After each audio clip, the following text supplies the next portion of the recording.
주님의 평화가 우리는 여기 형제들에게 말하고 있습니다. 이 반에는 저쪽에 또 다른 반이 있습니다. 반대편에 있는 그룹도 있습니다. 그리고 브라질과 해외에도 있습니다. 하지만 먼저 형제 자매들에게 사과하고 싶습니다. 여기서 나팔을 불어서 많은 사람들이 놀라지 않았나요?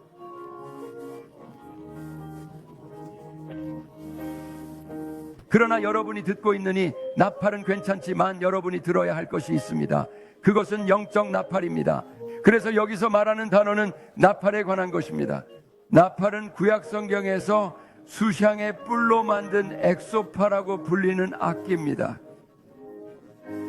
그리고 수향의 뿔은 일반적으로 백성들을 즐겁게 하는데 필요한 음색을 내기 위해 준비되었습니다.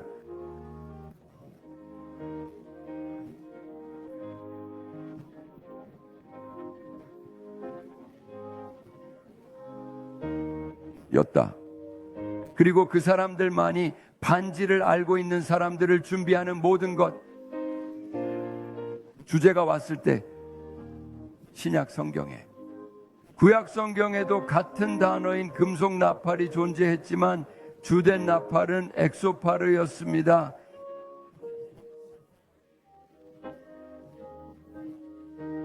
제사장들이 만든 악기였습니다. 그래서 그들은 수향의 뿔을 준비해서 잘라서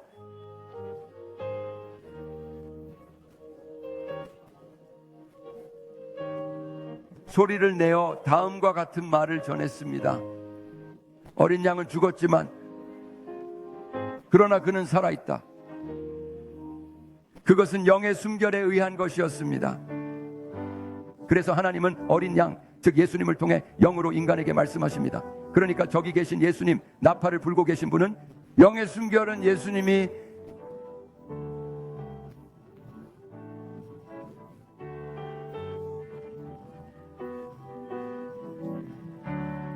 인간의 마음에 말씀하시는 분입니다. 하지만 여기서 한 가지 관찰을 하겠습니다. 경제 목사님은 여기서 예언자적 표징에 대해 말씀하셨습니다. 그리고 우리는 여기서 먼저 우리의 말을 듣고 있는 사람들에게 중요한 몇 가지 측면을 맥락화할 것입니다. 많은 사람들이 들어본 적이 없는 예언적 표식이 무엇인지, 그래서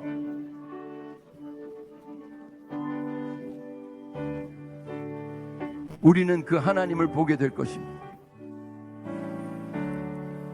자신을 드러내시고 그리고 인간에게 자신을 드러내십니다. 다양한 방법으로 계시하지만 그의 말씀인 성경이 가장 실용적입니다.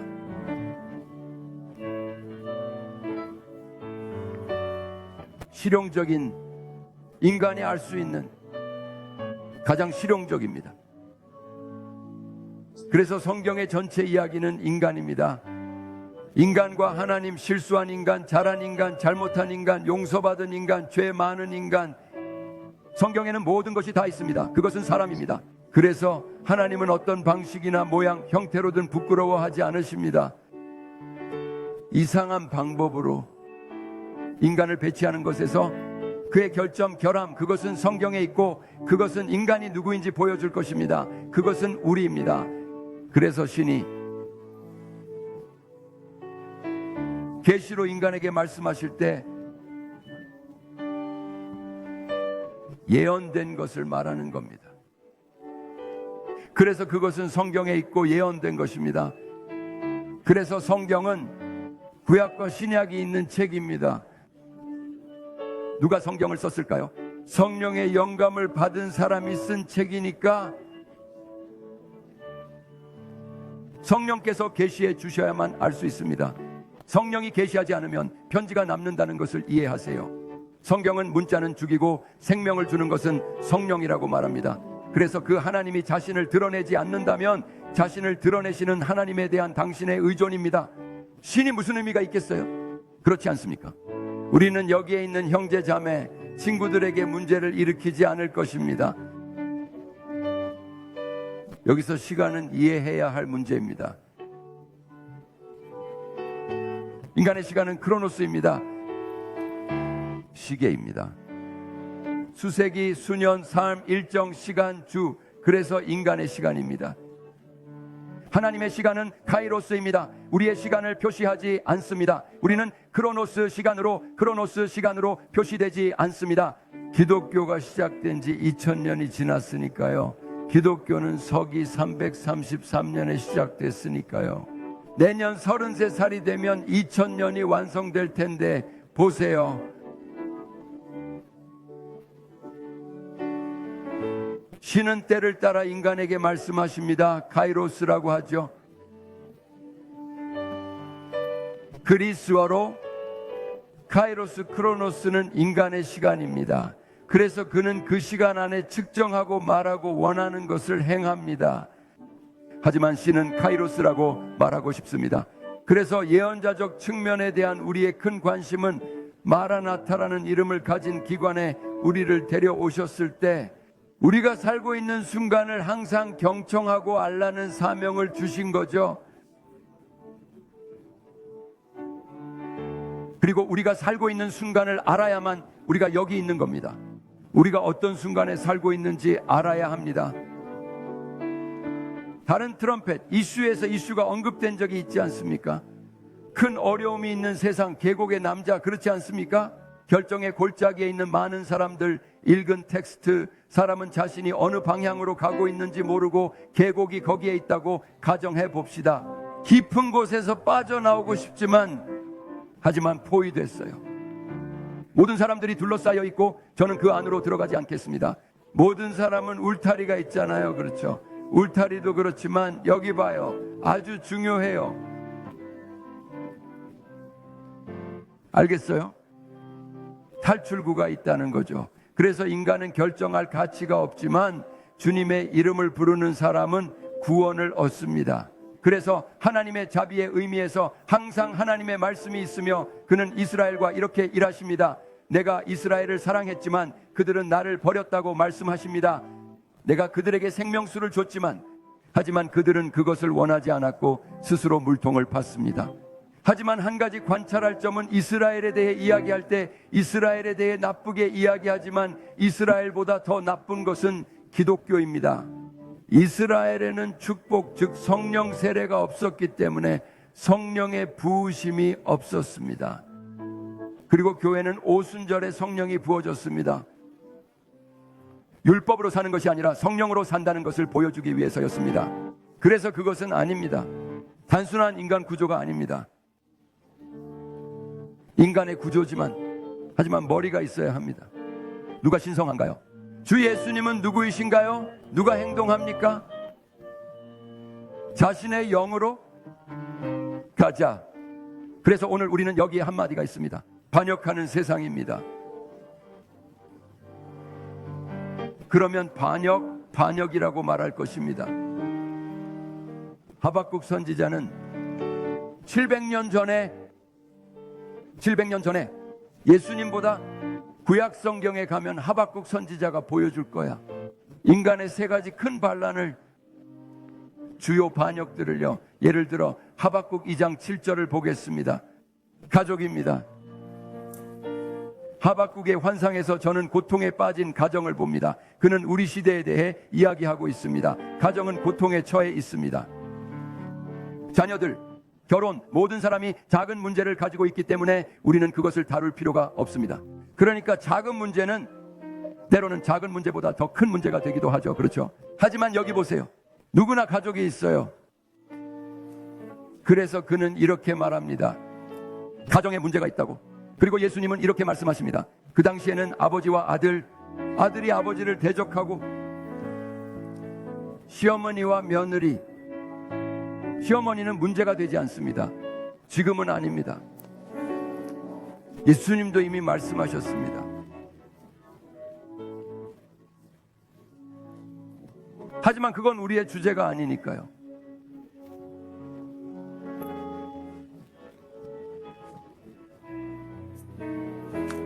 정부에 반대하고 세상이 정부에 반대하고 원하는 것은 무엇이든 할 수 있습니다. 주지사님 마음대로 하세요. 모두가 반대합니다. 주지사님을요. 알겠어요. 선거 때가 되면 내가 그를 좋아하지 않기 때문이 아니라 그가 저렇기 때문에 모든 것을 합니다. 내가 당신을 도와준 적이 없다면 당신은 나를 좋아하지 않으니까요. 그런 게 아니라 가끔 이런 의문이 들지만 세상은 배은망덕하고 반항하는 세상이니 반항하는 세상이죠. 가정에서 반항하고 있습니다. 정치와 정부에서도 반란이 일어나고 있습니다. 통치할 사람이 없죠. 존재하지 않아요. 세상은 반란에 빠졌지만 최악의 반란이 어디 있는지 아세요? 종교입니다. 종교를 보면 세상에 더 나쁜 건 없죠. 절대 종교만큼 나쁜 것은 없을 겁니다. 전쟁과 문제가 되는 모든 것들, 종교는 그 중간에 있기 때문에 그렇지 않죠. 그렇다면 우리가 신을 소유하고 있기 때문에 종교가 문제냐고 묻는다면, 신의 주인이 된 종교 이해가 되십니까?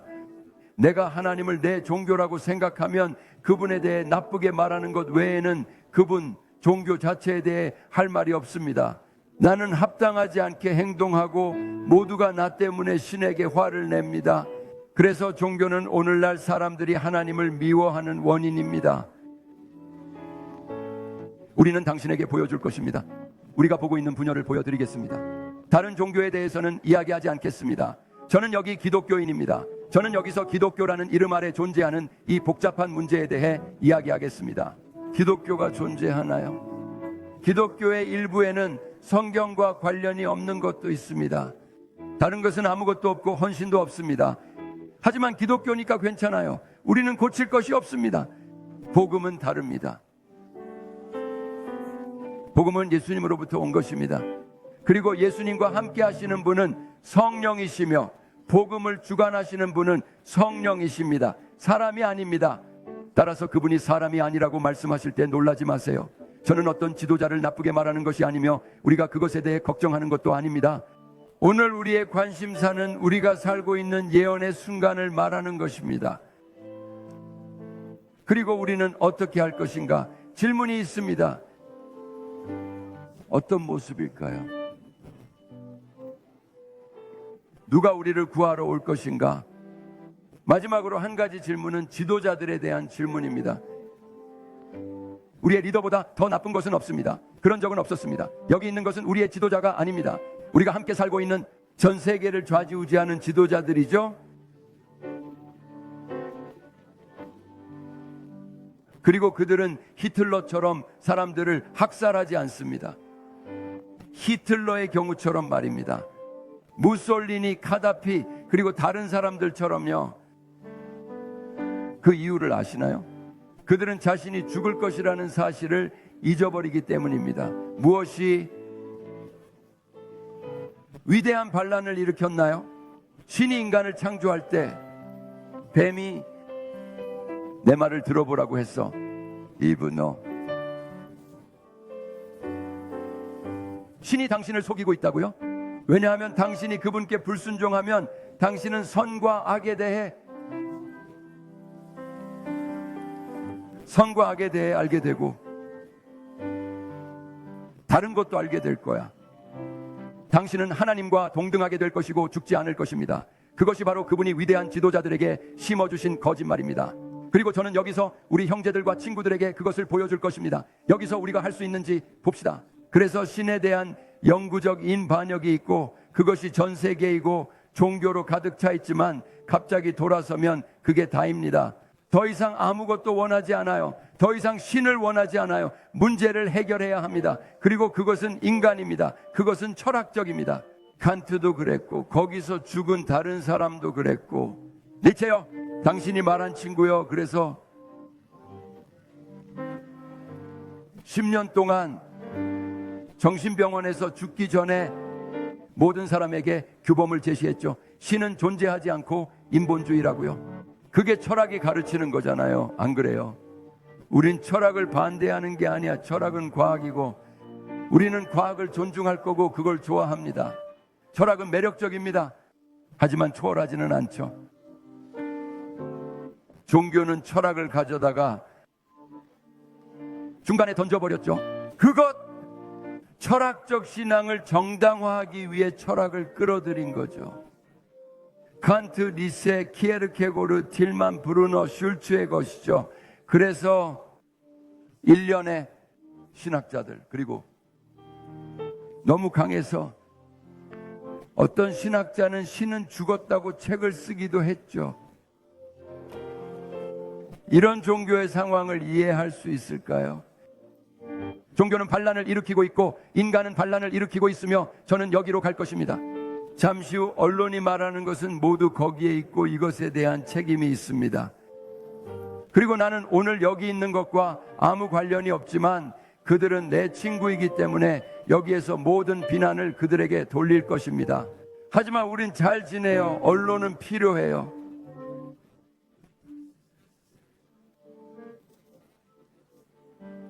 문제를 말하는 게 아니라 언론을 말하는 거예요. 제 형제들은 뉴스보이에 대해 말하는 게 아니라 언론인에 대해 말하는 거예요.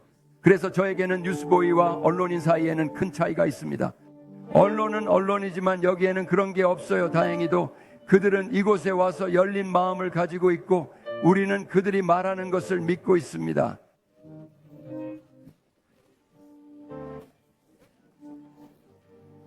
그리고 여기서 보여드리겠습니다.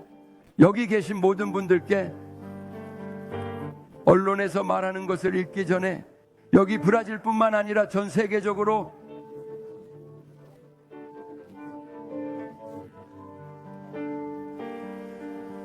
우리는 지금 예언적인 순간에 있습니다.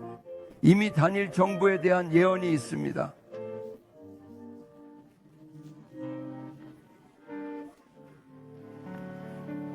세상은 절망적입니다. 왜 그런지 아십니까? 아무도 어떤 정부도 믿지 않기 때문입니다. 저는 여기서 주지사나 여기 계신 시장님들에 대해 이야기하고 있습니다. 우리는 여기서 일반적으로 글로벌 차원에서 이야기하고 있습니다. 전 세계 아무도 믿지 않습니다. 아무도 사랑하지 않고 정치 시스템도 마찬가지입니다. 하지만 강요되고 있습니다. 그리고 그 배우가 누구인지 아십니까? 여기 두세요. 모든 사람이 다니엘의 동상을 볼 수 있도록 여기로 보내주세요. 다니엘은 이 시기에 대해 예언했습니다. 느부갓네살이 꿈꾸미죠. 느부갓네살이 다니엘을 불렀습니다. 느부갓네살은 이 동상이 세워진 최초의 위대한 제국이었어요. 아시리아, 아슈르바니팔, 아사라단과 같은 위대한 인물인 아시리아 제국도 존재했죠. 그 당시에는 진지하고 비범한 인물들이었죠.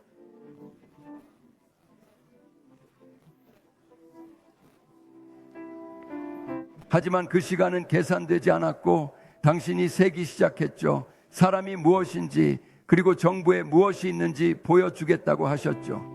인간의 정부에는 누가 있습니까? 사람을 책임지는 사람이 죽지 않을 거라고 말하는 게 흥미롭습니다.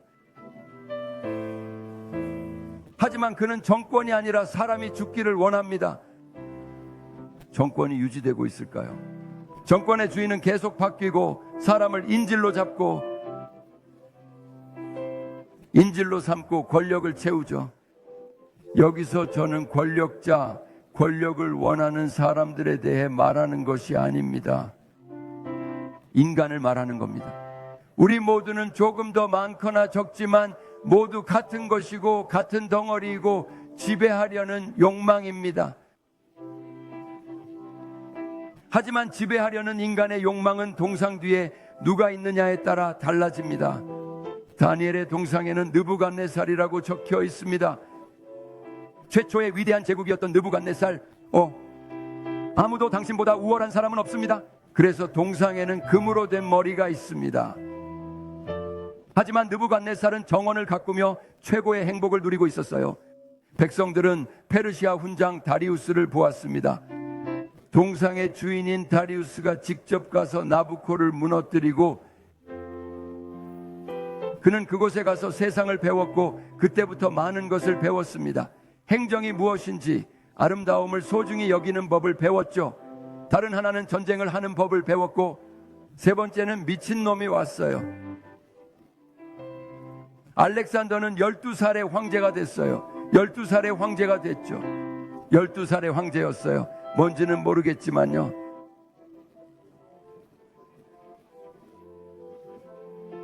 (12살에) 그는 전 세계를 지배했고 팔레스타인에서만 50개 이상의 도시를 세웠습니다. 도시를 세웠어요. 놀랍게도 말을 타고 말이야. 이제 형제들은 비행기를 탄 그를 상상하고 있습니다. 전 세계를 지배했죠. 그리스어가 전 세계에 퍼졌어요. 그래서 코이네입니다. 성서 그리스어죠. 철학자들의 고전 그리스어가 아니라 성서 그리스어입니다. 철학자 여러분 감사합니다. 동상이 있습니다. 두 번째 제국 그레코 마케도니아, 세 번째 제국은 여기 그리스 마케도니아, 그 다음엔 로마. 동상이 저기 서 있어요. 환상 속에서만요.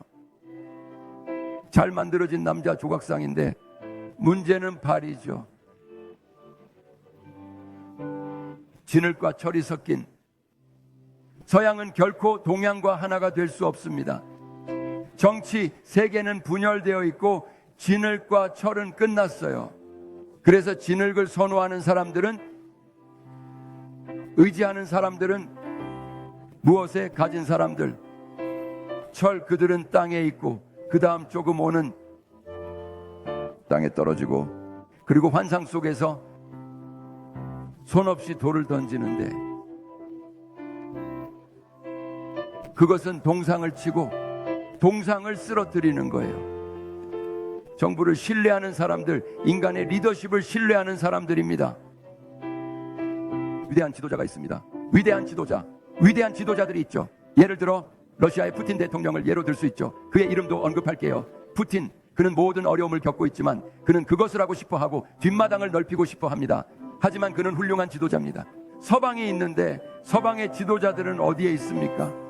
모든 것이 서로를 쫓고 여기서 달러를 바꾸고 마크를 바꾸고 모르겠어요. 그 모든 사업을 모두 두려워하고 아무도 아무것도 가정하지 않고 지도자에게 의존하고 있습니다. 그것이 우리가 보고 있는 것입니다. 오늘날 교회로서 우리의 가장 큰 관심사는 주님을 의지하는 것입니다. 주님의 재림이 가까워졌으니 절망하지 말자고요. 그래서 나팔은 나팔이고 파티, 나팔을 부는 동안 거기에서 문제를 해결하기 위해 나팔을 불고 우리는 거기에서 벗어나야 합니다. 그렇지 않습니까? 그리고 나팔이 불고 있는 것을 볼 때 교회의 잔치가 다가오고 있습니다. 우리의 희망이, 우리는 누구에게 희망을 걸까요? 정부를 돕고 자연을 돕자. 그것은 고갈되고 있습니다. 주님께서 인간에게 주신 땅이기에 우리는 최선을 다해야 합니다. 주님은 우리에게 다른 땅, 즉 영혼을 주셨습니다. 하지만 저는 다시 돌아와서 다니엘 동상을 떠나서 오늘날까지 지배하느니 정부 로마 제국이라고 할 때 다음과 같은 말을 할 것입니다. 우리가 살고 있는 시대도 포함됩니다. 다른 제국들의 모든 것을 로마 제국으로 가져와서 로마 제국은 하나의 정신과 문화가 되었습니다. 문화가 되었고 이 정신과 문화, 정치, 종교가 오늘날 세계를 지배하고 있습니다. 의심할 여지 없이 우리는 그들이 하는 일, 생각하는 것, 그들이 하는 일, 그들이 생각하는 것, 그들의 마음이 생각하는 것, 하지만 한 가지는 분명해야 합니다. 세상은 분열되어 있습니다. 분열되어 있고 반란군에 의해 분열되어 있으며 최악의 반란은 종교에 있습니다. 왜일까요? 이유를 알아봅시다. 우리보다 앞선 목사님은 종교가 우리를 버렸다고 말했습니다.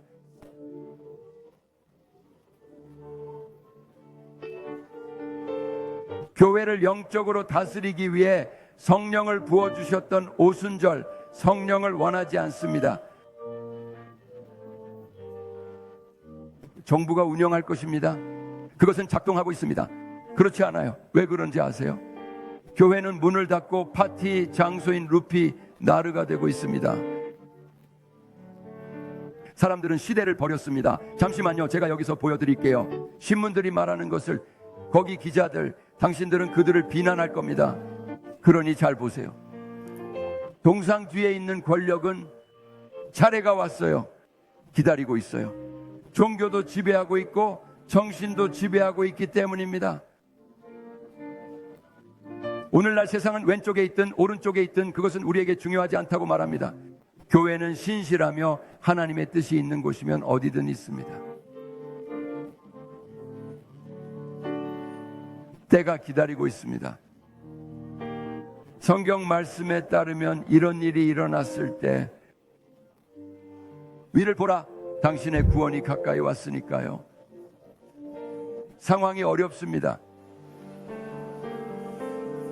영혼이 즐거우면 할렐루야를 부르세요.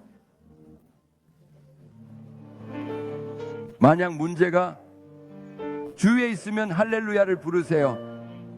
그리고 그렇게 하면 이겨낼 수 있습니다. 여기서 우리가 하는 말은 희망의 말이고 격려의 말이며 모든 형제 자매와 친구, 그들이 누구든 간에 우리가 바라는 말입니다. 우리는 세상을 향해 말하고 있는 거지 내가 생각하는 게 아니라, 아니 우리가 여기서 말하는 걸 말해야지 동의한다면 다른 사람들을 돕기 위해 말하는 겁니다. 세상은 절망적이고 불균형하고 어지럽고 소수의 사람들 때문에 모두가 활동가들을 두려워하고 정치인도 두려워하고 정부도 두려워하고 언론도 두려워하고 회사도 두려워하죠. 하지만 보세요. 우리만 두려워하지 않아요. 활동가들을 좋아하니까 출판할 수 있죠.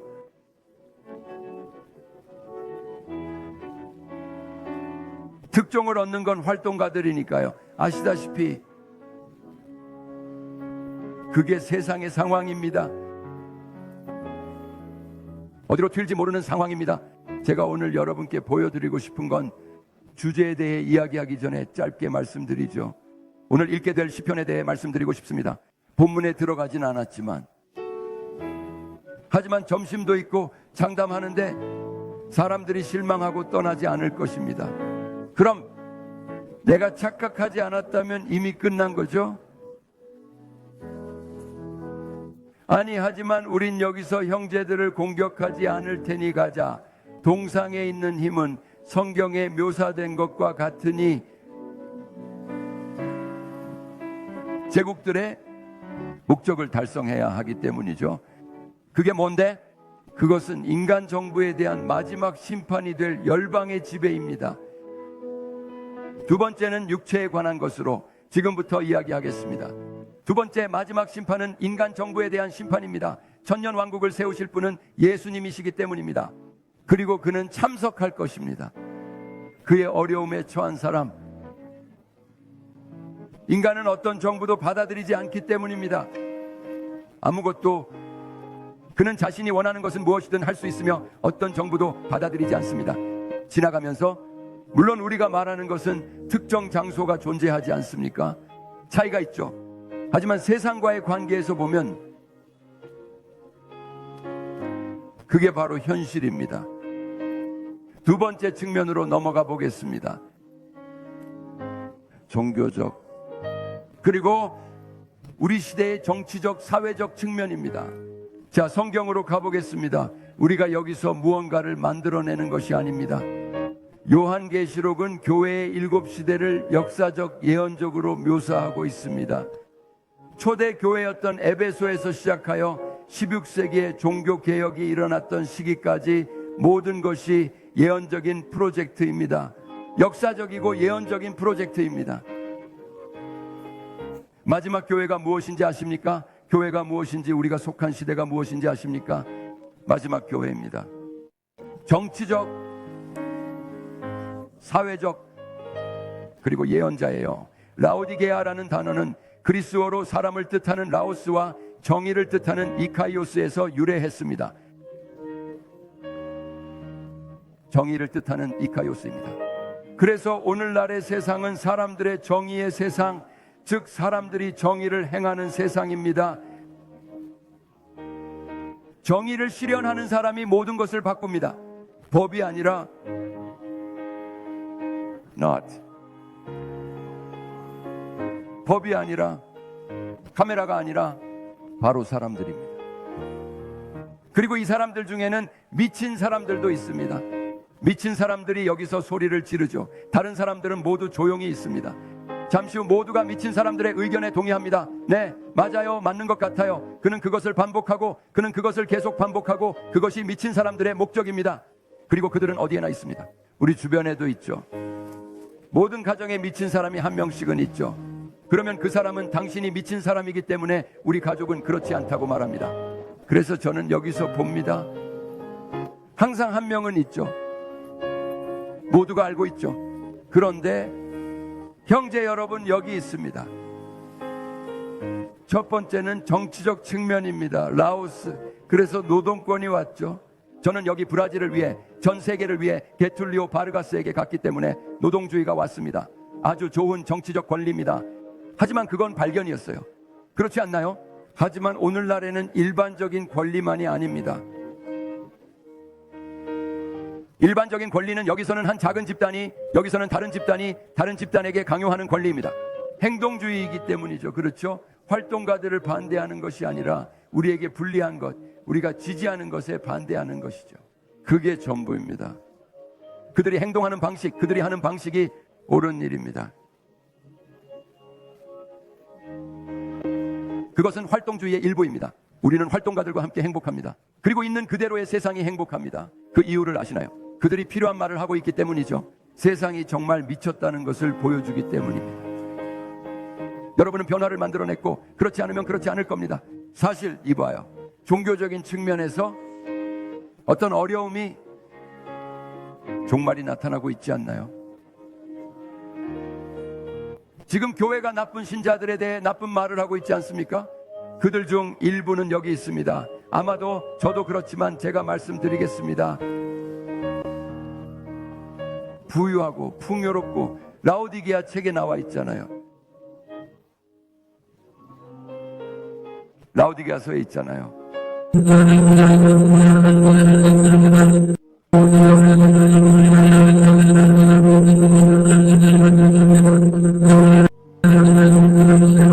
비참한, 그게 교리의 상태고 둔하고,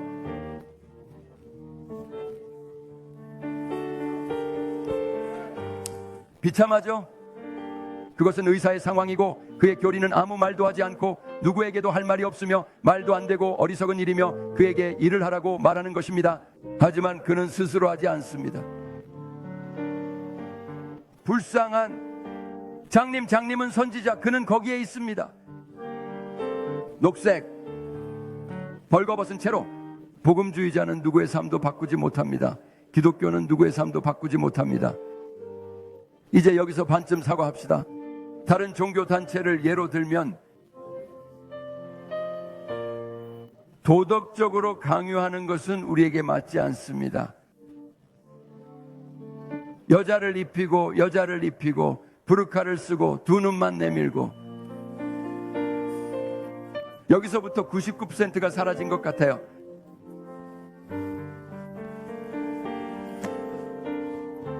모든 축복과 함께, 그게 바로 기독교예요. 이해하세요? 우린 지금 우리 사업에 대해 얘기하고 있는 거잖아요. 그렇죠? 그리고 기독교는 무엇을 하고 있습니까? 논쟁 중이죠. 종교는 논쟁 중입니다. 합의된 관능적인 것에서요. 그래서 다른 종교가 기독교와 싸우고 있어요. 기독교가 이기고 있습니다. 사원은 파괴되고 팔리고 있고 사람들은 떠났어요. 그들은 큰 대대의 일부가 될 것입니다. 모든 것이 준비되고 있고 저는 여기서 한동안 계속할 겁니다. 마무리할 겁니다. 세계의 반란이 누구에 대한 반란인지 아십니까? 신에 대한 반역입니다. 오늘날 종교는 세상의 반역입니다. 하나님을 대적하는 세상입니다. 하지만 왜 그런지 아십니까? 태초부터 그랬기 때문입니다. 아담과 이브가 반역했기 때문입니다. 내 인생에 하나님을 원하지 않아요. 여러분은 본문을 보게 될 것입니다. 시편에서 하나님을 원하지 않는 한 남자를 볼 수 있습니다. 그는 거절했습니다. 나는 부자인데 종교는 어떻습니까? 나는 아무것도 필요 없어요. 그래서 그는 자신도 모르게 비참하고 가난하고 눈멀고 벌거벗은 비참한 존재를 잊어버렸어요. 제가 여기서 보여드리겠습니다. 이런 종류의 종교는 결과가 좋지 않다는 걸 심판이 있기 때문입니다. 그리고 저는 가겠습니다. 도를 넘은 것 같아서 번역가들에게 사과드립니다. 그들도 받았습니다. 그리고 그 결과는 거부와 반항으로 이 불충실한 교회에 여기 있는 많은 사람들이 그 일부입니다. 심지어 저도 원하지 않지만 하지만 불충실은 하나님이 용납하지 않으십니다. 요한계시록에서 보고 싶으세요? 종말에 갈까요? 어디 있니? 문자 받았니? 꼬마야. 말씀만 하세요. 가죠. 먼저 우리 마음속에 있는 것부터 읽어보자. 기독교의 교회입니다. 내가 92살이라 머리가 안 좋아서 내가 직접 읽어야겠어. 불충실한 기독교 교회는 부패의 조짐을 보이고 있습니다. 여기를 보세요. 여기 계시록에 예언된 대로 하나님의 심판으로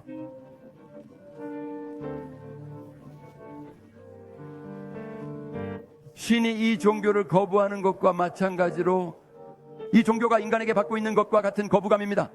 이스라엘도 겪었고 그리고 오늘날까지도 전 세계가 이스라엘과 싸우고 있습니다. 왜 그런지 아십니까? 메시아를 반역했기 때문입니다. 그리고 세상에는 예수님을 반역하고 구원과 영생을 반역한 세상이 있습니다. 인간은 지금 이 순간에 집중하고 있습니다. 맞습니다. 우리는 반대하지 않습니다. 우리는 이것이 하나님의 계획과 대조적이라고 말하는 것입니다. 이제 형제들이 도와줄 요한계시록을 살펴봅시다. 요한계시록 4장, 하느님이 신자들에게 내린 예언적 명령입니다. 자, 마지막부터 시작해서 같이 읽어봅시다. 그리고 내가 들었노라. 하늘에서 음성이 들리니 내 백성아 너희가 그 죄에 참여하지 말고 그녀에게서 나오라.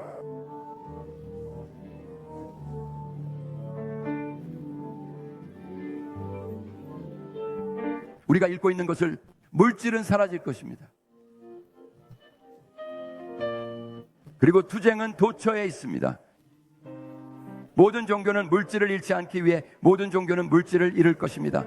계시록 18, 16에 얼마나 많은 물질적 재화가 소비될까요? 어디 보자.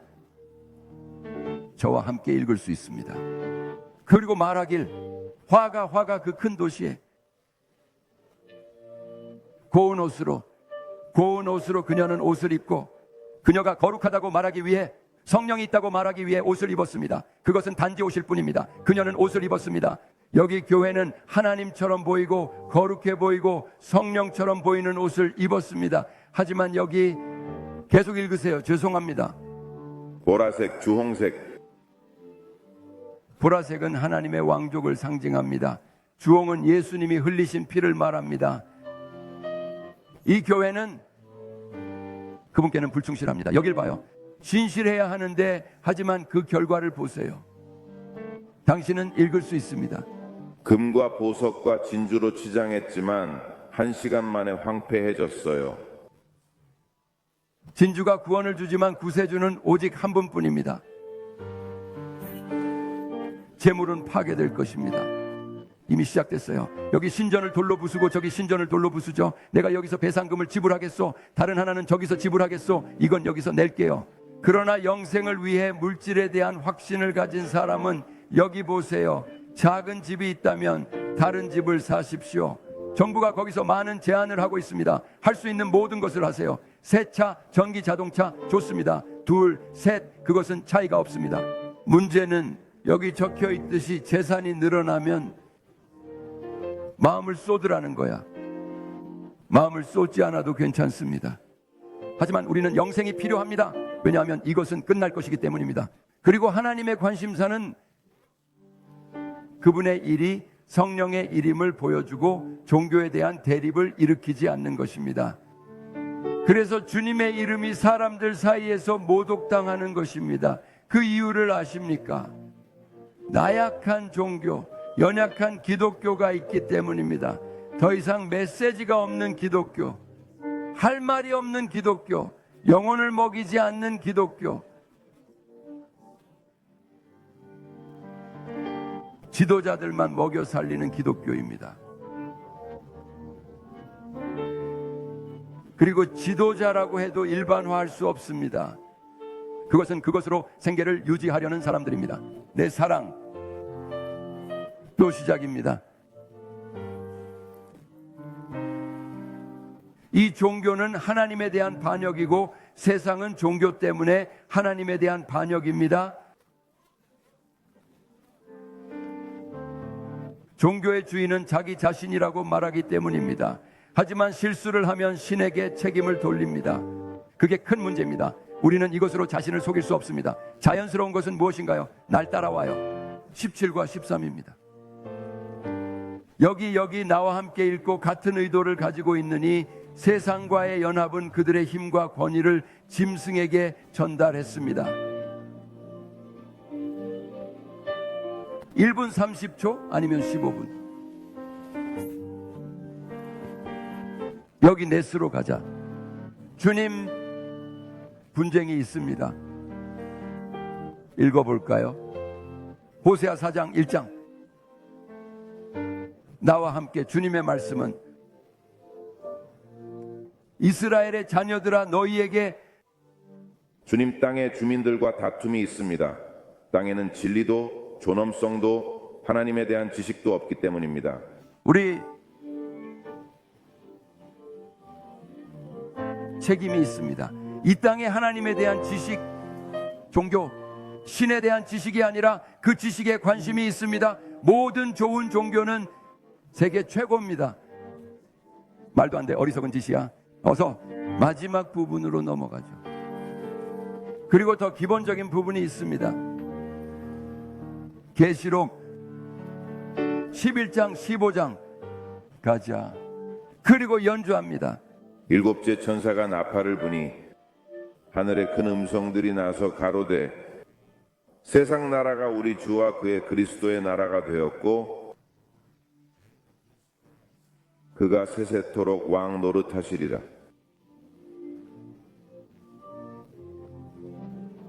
전투가 벌어질 것이고 대안은 없습니다. 우리의 질문은 이것입니다. 있을까요? 나팔 소리가 있을까요? 그래, 있을 겁니다. 언제 우리가 예측하는 것이 아니라 전 세계가 준비하고 있습니다. 그 지역이 아니라 전 세계 반란의 마음이 있습니다.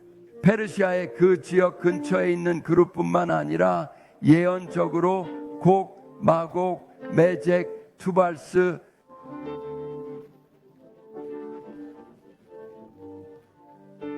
퍼트루트, 그래서 그 지역들이 연합하여 거대한 군대를 만들었습니다. 오늘날 모두가 그것에 대해 이야기하고 있습니다. 저기 메가돈은 큰 군대가 큰 전투를 벌이고 주님은 주님에 대한 도전이 있습니다. 형제들은 주님의 도전이 무엇인지 알게 될 것입니다. 하나님이라고 불리는 모든 것 위에 자신을 대적하고 높이는 사람, 그리고 예배의 대상, 이 세기의 신입니다. 이 세기의 하나님, 이 세기의 신이 있습니다. 동상 뒤에 있는 사람조차도 자신을 위해 세계 정부를 원하고 사람이 죽고 지나갈 것을 알고 있기 때문에 모든 것을 지시하는 것과 같은 사람입니다. 멀리 그리고 그는 결과 정부와 전 세계는 이미 단일 정부를 생각하고 있습니다. 저는 반대하지 않습니다. 저는 모든 것에 찬성하고 모든 미친 짓에 찬성합니다. 그래도 내일 집에 갈 수 있는지 보고 싶어요. 살아서요. 그럼 난 이미 늙어서 좋아. 불경건한 자들은 하나님을 부인하고 스스로 타락합니다. 여기 시편이 있어요. 시편 3편. 그렇지? 시편 53편의 어리석은 자, 미련한 자, 미치광이, 세상엔 그런 사람들이 많아요. 그의 마음속에는 신이 없습니다. 미친 사람들만 그런 말을 하는 게 아닙니다. 정신적 불균형이라는 의미에서 미친 사람이 아니라 교양 있고 준비된 사람들이 있습니다. 전능한 신을 대적하는 미친 사람은 그는 아무것도 아니야. 그는 죽을 것입니다. 그는 죽을 것입니다. 그는 자신의 광기로 평생을 버틸 거라고 생각하죠. 그거 알아? 아니, 이렇게 하지만 이 세기의 신은 사람들의 눈을 멀게 했어. 사람들은 분별력이 없어. 이 세계의 신이 모든 걸 주관하니까요. 그는 모든 것의 배후에 있습니다. 그는 사람들의 눈을 멀게 하고 있습니다. 이제 15분 남았어요. 10분밖에 안 남았어. 하지만 제안을 들어볼게요. 우린 TV를 마음대로 쓸 수 있잖아요. 큰 혜택이죠. 이 협업에 감사드립니다. 하지만 여기로 가보죠. 성경 본문을 보면 하나님의 시간 카이로스를 볼 수 있습니다. 오늘날 일어나고 있는 일이 성경에 나와 있습니다. 종교는 무엇을 돌보고 있습니까? 말도 안 되는 소리. 내 어리석음 아무것도 할 말이 없네요. 여기서 멈추겠습니다. 하지만 큰 전쟁이 있을 거야. 여기서 성경을 열어보자. 이제 전쟁을 다뤄봅시다.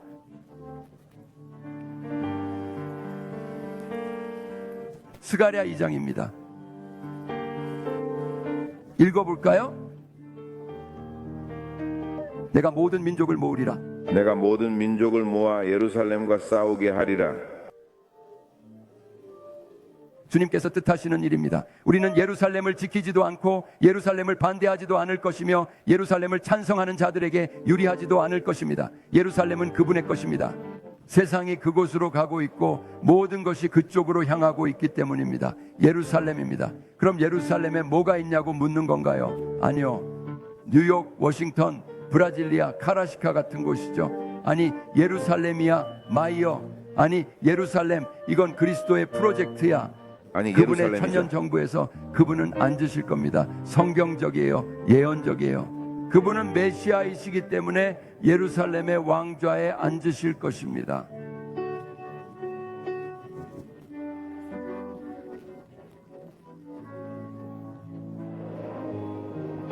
이것이 하나님의 계획입니다. 무슬림이나 아랍인들과는 아무 상관이 없습니다.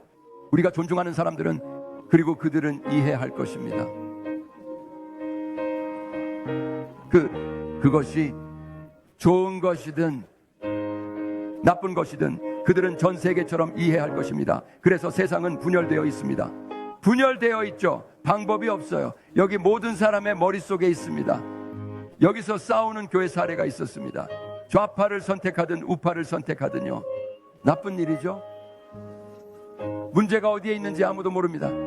오른쪽에 문제가 있다면 왼쪽에 문제가 있다면. 그러니 여기를 봐요. 지금 교회는 베풀어야 합니다. 이건 다른 문제입니다. 이 모든 것 외에는 우리는 소외되지 않습니다. 누구도 문제를 무시하고 날아갈 수 있는 날개가 없습니다. 하지만 우리는 다가올 일을 이해해야 합니다. 다가올 것입니다. 그리고 오래 걸리지 않을 겁니다. 그게 전부입니다. 그게 우리의 행복입니다. 여기 있는 모든 사람은 이 말을 들으려고 여기 온 겁니다. 그러니 이렇게 말합시다. 자, 여기 에스겔서 39장을 읽어봅시다. 누구와의 싸움이 될까요? 육신과의 싸움입니다. 세상은 모두 함께 모일 것입니다. 분명히 합시다.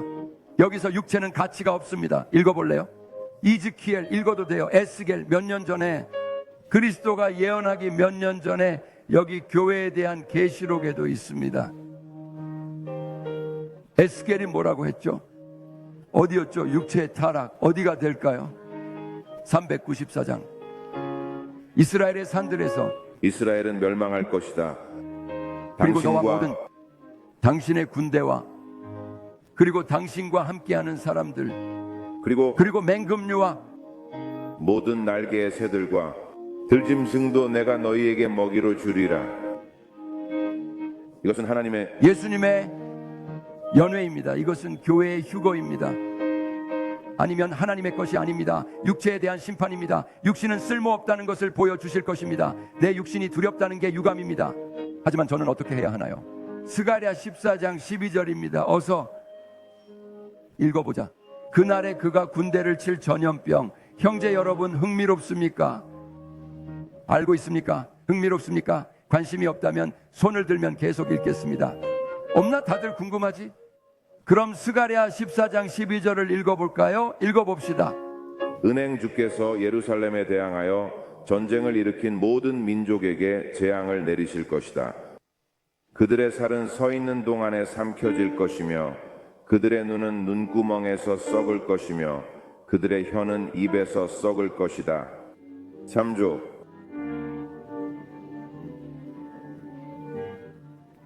요한복음은 이렇게 말합니다. 세상 그 자체가 아니라 세상에 있는 것은 육신의 정욕, 안목의 정욕과 그리고 혀인 이생의 자랑은 아버지가 아닙니다. 그는 이 큰 전투에서 육체를 정죄할 것입니다. 육신은 아무 유익이 없다는 것을 보여줄 것입니다. 그는 이렇게 말합니다. 호민관들에게 말을 잘하는 사람들을 데려오십시오. 거기로 데려오십시오. 변호사 협회를 데려오십시오. 모두를 데려와서 저와 토론하십시오. 이건 신의 심판입니다. 그는 세상을 위해 이것을 원하지 않지만 세상은 대립하고 있습니다. 이걸 준비하고 있어요. 여기서 무슨 말을 하는 거죠? 따라요. 예언입니다. 새로운 것은 없습니다. 우리가 가져가기로 결정한 게 아니라 전염병이 얘기 좀 창궐할 해봐요. 겁니다. 전염병 재생할 수 있는지 아마겟돈에 대해 보자고. 말할 수 있나요? 가지고 있어요? 아니요. 여기 있어요. 모두들 아마겟돈에 대해 이야기하고 있어요. 아마겟돈이 있을 거고 있을 당신이 장소가 있을 가지고 테니까요. 있어요. 어디에 있습니까? 그거 알겠어? 형제 여러분, 왜 세상은 종교에 그렇게 반응하고 오순절과 그 몸의 사역, 몸의 신비, 즉 피에 대해 거리를 두는가? 말씀입니다. 그것은 신비를 가지고 있지 않습니다. 거기에 있는 비밀을 알지 못합니다. 예언, 즉 기초입니다. 이리 오세요. 여길 봐요. 저기 모일 거야. 저기 보이는 조건이 그거예요. 고멜, 마곡, 토가마르, 토볼스크는 러시아, 쿠치, 리비아, 푸테에서 온 지역입니다. 그 모든 것이 이 전투를 위해 모일 것입니다. 전투 장소를 보여주세요. 저기요, 산들이 이리 오라고 할 겁니다. 우리 하나님은 복수의 신이 아니라 심판의 신이십니다. 그분은 불충실한 교회에 대한 심판이 있습니다. 그분은 신실한 교회에 대한 심판이 하지만 지배당하는 있습니다. 마음이 놓아진다면 그는 어디로 인간 갈까요? 자신이 아니기 아니, 때문에 그런 질문이 그를 아닙니다. 대적하는 저는 묻고 사람들에 대한 있습니다. 판단을 가지고 있습니다.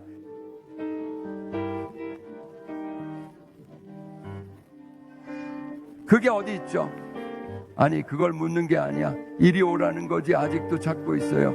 난 끝났어. 알았어. 자, 어서 마무리하자. 있잖아, 우린 헤드라인을 못 봤어. 아쉽네요. 여기 좀 넣자. 어서요. 몇 분 남았어? 5분? 그거면 충분하지 않아요. 헤드라인은 나중에 기자들에게 맡길게요.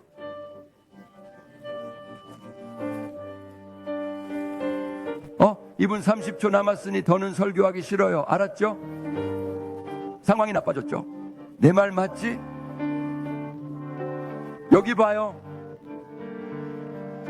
시편 2편. 시편은 성경의 책 중 하나예요. 예수님보다 3000년 전에 예언된 책이야.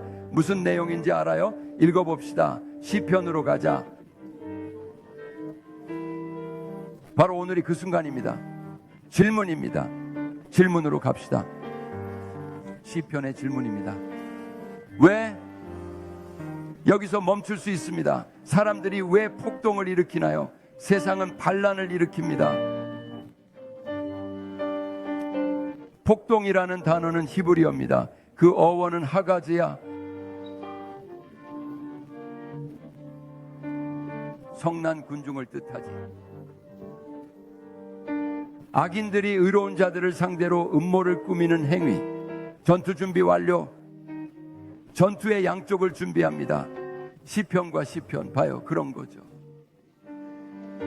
왜 히브리어로? 히브리어는 하가즈입니다. 인간을 말하는 거죠. 인간의 동물적 행동. 이 이벤트 함께 모일 때 뭘 알겠어요? 그것은 동물과 같습니다. 그룹은 마음을 동물처럼 행동합니다. 그리고 말입니다. 히브리인의 전통은 성난 짐승처럼 으르렁거리며 분노로 으르렁거리고 모든 것을 즐거움으로 계획합니다. 하나를 죽이면 다른 하나를 죽여라. 앞을 지나쳤습니다. 이 군대는 준비된 군대입니다. 신을 빼앗을 인간의 통치에서. 그리고 인간 그것을 받아들이거나 아닙니다. 그리고 음모, 즉 그들은 함께 조언을 받습니다. 그들은 거기서 서로 싸울 수 있습니다. 정말 가족 사업입니다. 당신은 여기서 가족의 동지와 싸웠습니다. 잠시 후 그들은 모두 흩어집니다. 그리고 언젠가는 가족 전체가 한 명과 싸웠기 때문에 모두 하나가 되는 거예요. 군대가 되는 거예요. 가자, 우리는 끝이 다가오고 있습니다. 그리고 시편은 처음 두 구절은 이 세 가지 질문입니다. 사람들은 왜 폭동을 일으킬까요? 사람들은 왜 상상하는가? 세상의 통치자들이 하나님과 그분의 기름 부음 받은 자를 대적하여 모였기 때문입니다. 구약에 나오는 구절이지만 기름 부음 받은 자를 거슬러요. 예수님입니다. 복음과 복음의 진리를 반대하는 거죠. 세상은 그것을 원하지 않습니다. 그래서 인간의 이러한 성향이 거기에 있고 결과가 거기에 있습니다. 불충실한 교회가 거기에 있고 전복되고 파괴되고 끝났습니다. 계속하시고 여기서 마무리하겠습니다. 형제들이 이해했기를 바랍니다. 하지만 지금 이 순간 하나님의 말씀이 있습니다. 하나님의 여기서 말씀입니다. 그들은 본문을 말합니다. 다음 구절로 넘어가죠. 그것에 대해 이야기하고 있습니다. 이것에 세상이 반란을 일으킬 준비가 된 상황. 들어보세요. 누구든지 무슨 말을 듣고 싶어하는 사람 들어보세요. 듣고 싶지 않은 사람은 들을 필요가 없습니다. 하지만 명심하세요. 세상은 반란을 일으킵니다. 그리고 여기에 나오는 성경 구절도요, 이 시편에 대해 도와줄 수 있는 사람이 있는지 모르겠습니다. 시편을 읽어봐요. 예수님 오셔서 뭔가를 하소서. 시편 2편. 여기 시편 2편을 읽어보세요. 첫 구절만 읽되 제대로 읽으세요. 시대를 보세요. 시편 2편. 요원들이 나를 음소거하니까요. 사람이 되려면 사람들이 상상하는 헛된 것들. 땅의 왕들이 일어나고 땅의 당신들 정부 세계가 일어납니다. 방백들도 장관들 모두가 함께 주님과 그분의 대적하고 기름 부음 받은 자를 대적하여 이름을 표시합니다. 주님과 그분의 기름 부음을 정부, 거역하고 이제 여기에 이렇게 쓰여 있습니다. 동의하는 사람들을 말하십시오. 그게 다야. 그들의 유대를 끊고 쏴버리자고 말하죠. 저를요 세상이 옳습니다. 신과는 아무런 관련이 없습니다. 그와의 유대를 끊어버리자고 다른 하나는 하늘에 말합니다. 거하시는 분이 도둑질한다고 우리도 웃을 웃으실 거야. 겁니다. 당신은 웃고 싶지 않겠지만 하나님은 웃으실 겁니다. 그는 내가 아니라고 말하고 있습니다. 이봐요. 계속해. 그런 다음 그는 분노와 진노로 그들에게 말할 것입니다. 그들을 혼란스럽게 하실 거야. 그러나 나는 나의 왕을 나의 거룩한 시온 언덕에 기름을 부었다. 마지막 구절은 뭐죠? 두 번째 구절입니다. 두 번째 마지막 구절이죠. 두려움으로 주님을 섬기고 떨림으로 기뻐하라는 경고입니다. 하나님을 섬기라. 사랑과 떨림으로, 두려움과 떨림으로 그렇게 하세요. 또 하나, 아들이 화를 내지 않도록 아들에게 키스하고 그의 진노가 곧 불타오를 때 도중에 멸망하지 않도록 하십시오. 예수님, 여기 그가 말한다. 내 아들에게 키스해. 내가 가진 모든 것 나는 아들에게 주었다. 그는 그것을 느끼고 싶어 합니다. 그는 당신이 예수님께 키스하기를 원합니다. 그분은 당신이 그분과 친교를 갖기를 원하십니다. 그분은 당신이 그분께 의지하며 살기를 원합니다. 그분은 당신이 나와 같다고 말씀하십니다. 야곱이 그랬고 이삭과 함께. 이삭은 죽어가고 있었습니다. 그는 야곱을 불렀습니다. 야곱을 축복하고 싶었습니다. 그는 야곱에게 말했습니다. 내 아들에게 입맞춰라.